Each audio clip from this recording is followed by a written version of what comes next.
Well, this is Merit Election Watch. Welcome and thanks for joining us this night. We are on the road to Canada's election, April 28th. Several things that we're going to get into this evening.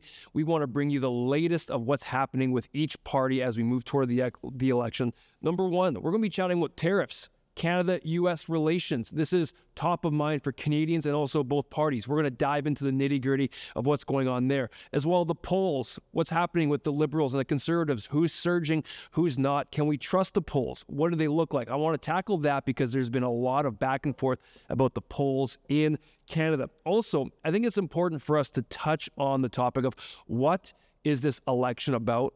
Also, what should it be about? What are the real things that Canadians are concerned about? And are we being distracted by some geopolitical issues that might be happening in the world? And finally, at the end of the show, we're going to be talking with a great expert to go through a number of these issues together. So let's dive right in. Tariffs. Tariffs are on top of everyone's mind. We've been seeing President Donald Trump in the United States, which is the world's largest economy, has been dishing out tariffs left and right. Friday, they held a big expo where they were showing what country is receiving what tariffs. And then all of a sudden, a couple days ago, I believe it was yesterday, he decides to put a 90-day pause on all tariffs except for countries that did not retaliate. Guess who retaliated?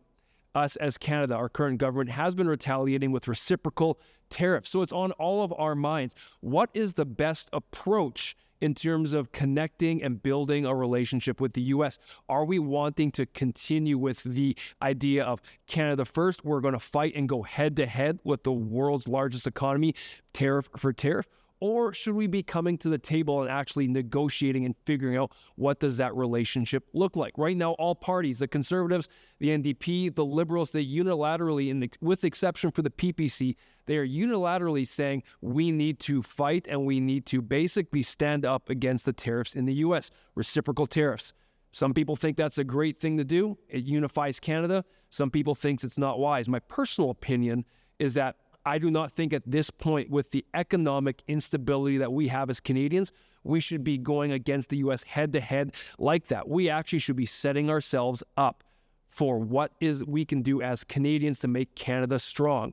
Going into a tariff war is not going to do that. So you need to answer for yourself. Is that something that you want your party to continue to do? That also leads us into this next thing I want to talk about, which I briefly talked, is just that what is this election about? There's a lot of different things from environment to housing to immigration, economics. I think the biggest thing, and lately it's been obviously a big distraction with what's been happening with the United States.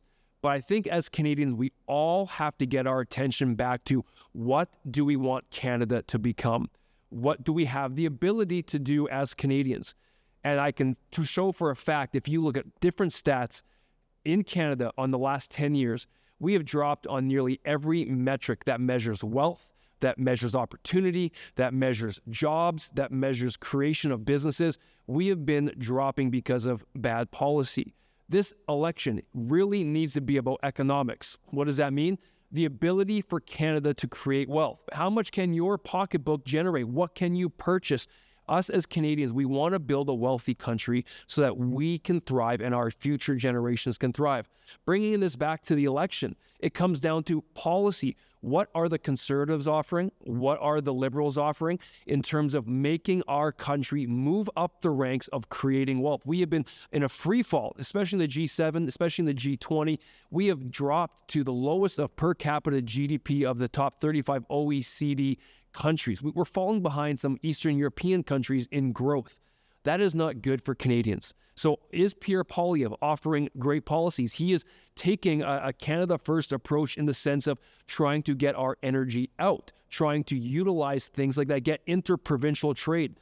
The Liberals, Mark Carney has said they're going to support things like Bill C-69, which means no new pipelines. This is a major thing that's going to be on every Canadian's mind, and it should be. Let's not be distracted by all the different talk of what's going on. It's going to come down to Canadians and the ability for us to move forward and actually build a country where Canada is first, and then from that point, can we help other nations after we've gotten our house in order? So make sure you're aware of that.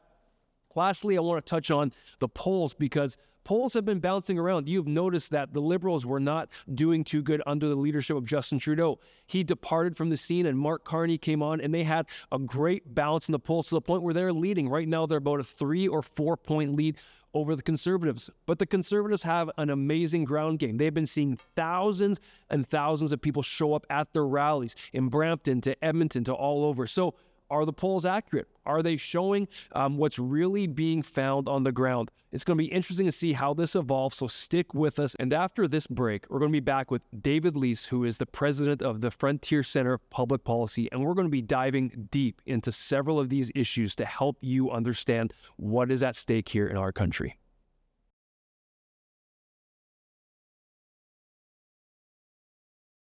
Well, Mr. David Leis, president of the Frontier Center for Public Policy, thank you for joining me today. We're going to get right into it. We have an election coming up. We are less than 3 weeks away. I'd love to know, first off, what are some of the big ticket items that you are concerned about in this election or that you have been watching for? What do you think Canadians need to know? Well, I think the real question is, what kind of vision do we have in terms of public policy to strengthen and frankly rebuild this country? We know that the stats are pretty overwhelming. The last 10 years, we've experienced rather low growth. Some 2% over 10 years is pretty tiny compared to other countries like the United States that have experienced some 21%. So that, I think, is the fundamental question, is what kind of vision is being proposed here to really move Canada forward and, frankly, the quality of life, the standard of living for Canadians. So to summarize that, you're basically saying Canada's ability to generate wealth for its citizens. Is that what you're saying? That should be the number one topic and is the number one topic that Canadians should be looking for? I think it is. That's foundational to our quality of life and the choices that we have. So I'll be frank, it's coming down to a two-horse race here with the Conservatives and the Liberals. Which ones are putting forward good policy that provides an outlook for growth, an outlook from change over the last 9 or 10 years? Because if you look at the stats, you look at how much Canada has grown, we have fallen down the charts drastically compared to many countries. And Canada has the natural ability to actually be one of those G7 countries. So the question I'm asking you is, which party is putting forth policy that actually shows change?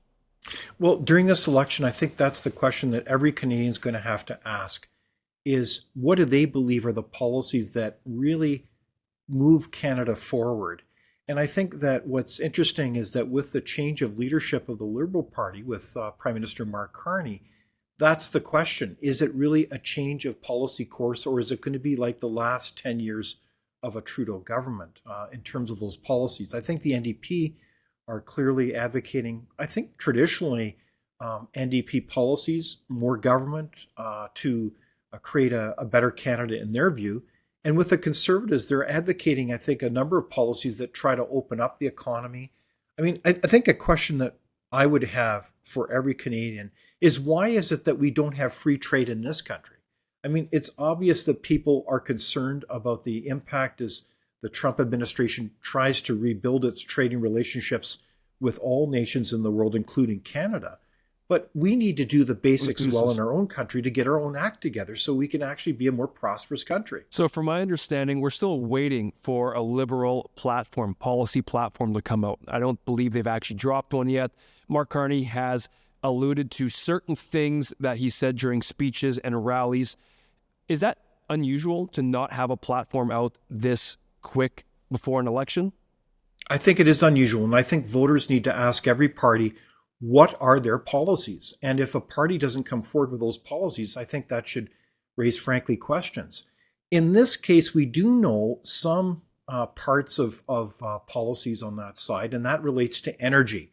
As you know, the last 10 years, we've had a federal government that's pursued a war on, frankly, shutting down the oil and gas industry. And I think it's safe to say that that policy will continue with a Carney government, because what we have is the continuation of what are bills known as Bill C-69, which really means no more pipelines. So that's right. I think that's a very cornerstone issue, because energy is foundational to our economy.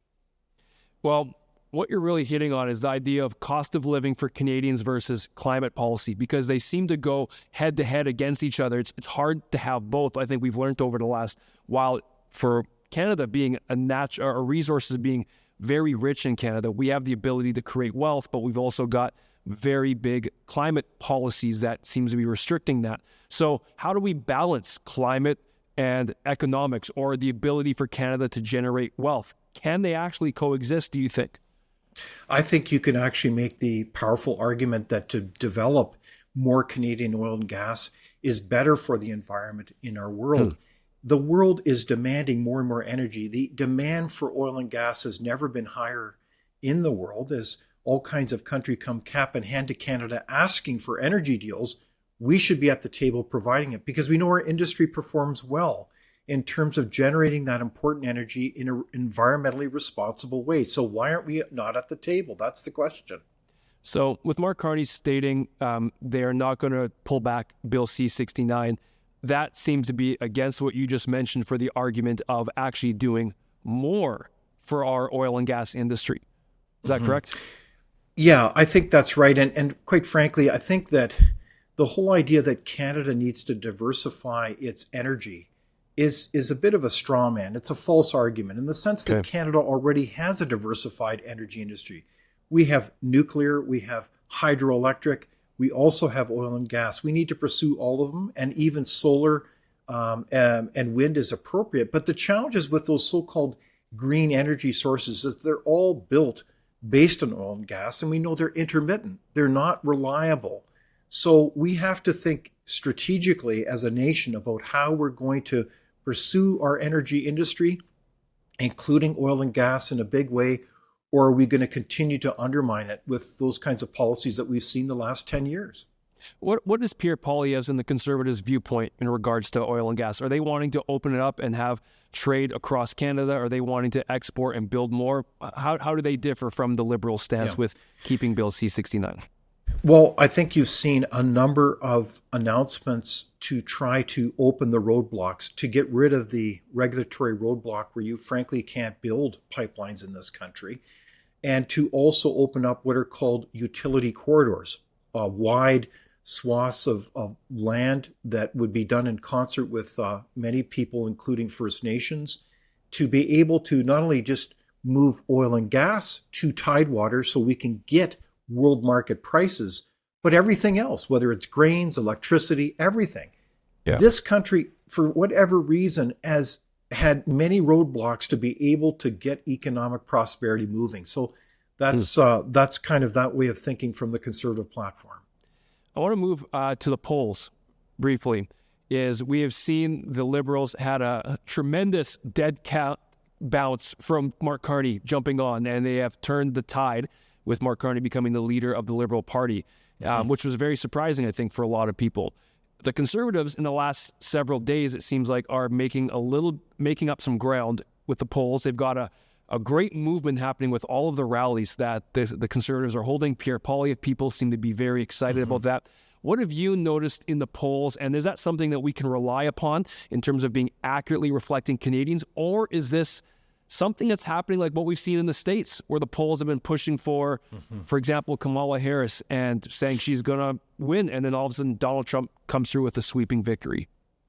I think the bottom line conclusion is we know that this is a neck-and-neck race. There seems to be an edge to the Liberals at this juncture. We just saw a Nanos poll just released that suggests that the Liberals are at 42%, the Conservatives at 38%, and the NDP at 8.5%. So part of the story is it seems like the Conservative support has remained fairly solid. What's changed is the NDP. Not a collapse, but certainly if you look at historic levels, at much lower levels, and that seems to be going to the Liberals. I think the other thing to note here, I mean, we are halfway in the campaign. So there's still volatility that's dynamic still. So it remains to be seen where the polls will end up as they get to know not only Mark Carney, who's relatively unknown, and as we also try to understand how Donald Trump will factor into this election. He seems to be receding as the threat of tariffs seems to be going more in the background.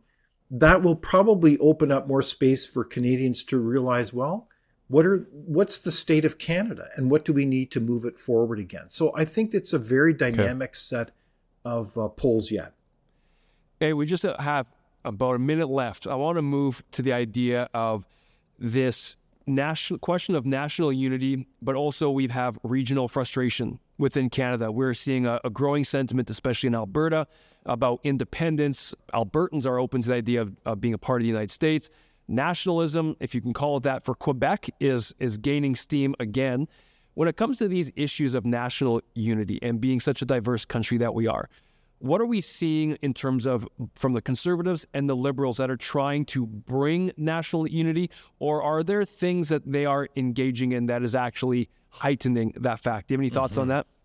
No, it's a good question, David. I think that this is a real issue in the background within this election, and it's coming to the forefront because of the policies that are being adopted by the parties. If you have policies, for example, that continue the war on Canadian oil and gas, it's no wonder that people are in the West, generally speaking, very anxious about that kind of policy direction. That will really stoke the fires of the desire to have more control and autonomy from the rest of Canada. I mean, it's a good question. Why, if you were part of Alberta, Saskatchewan, and even BC, if the oil and gas industry is disabled, why would you rationally be part of Canada? So that dynamic, I think, is a concern. I think also in Quebec, as there's a heightened anxiety around, the future of Canada, again, that will stoke that dynamic as well.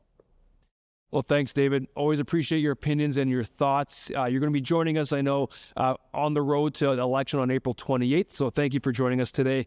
We'll be back right after this.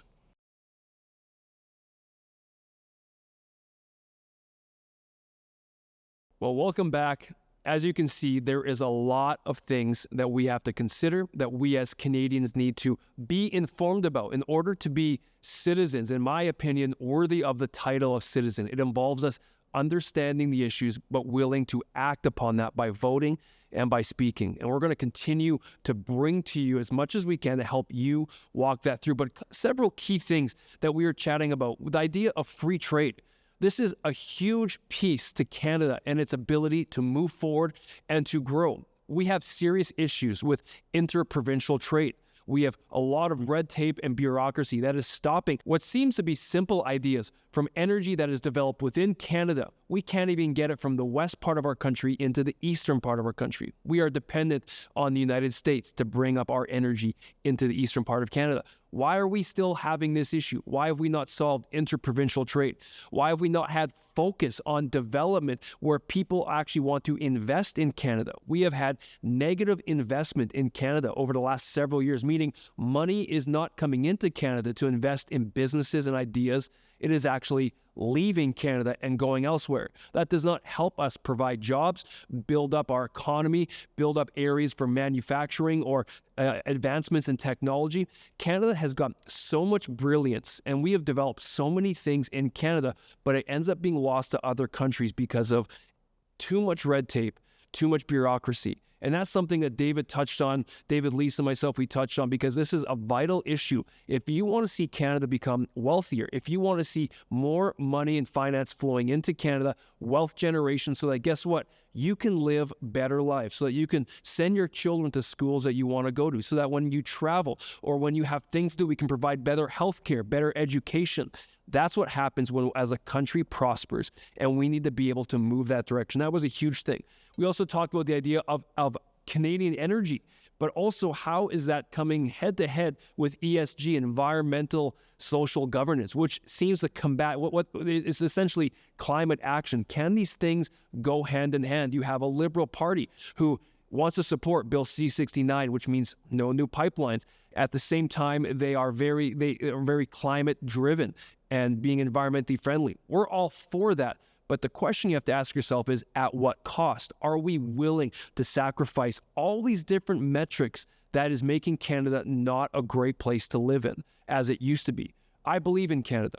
I think Canada can be a leading country in this world, and we need the right policies, and we need the right ideas, and we need the right governments to act this out to represent its people, not to do its own agenda. you're going to have to look at each party and find out which party is going to be doing this, because this election is absolutely major. Well, stick with us over the next, as we walk up to April 28th of Election Day. We're going to be bringing on a lot of great friends and experts that you know to get their opinions. This is Merit Election Watch. Thank you for joining us.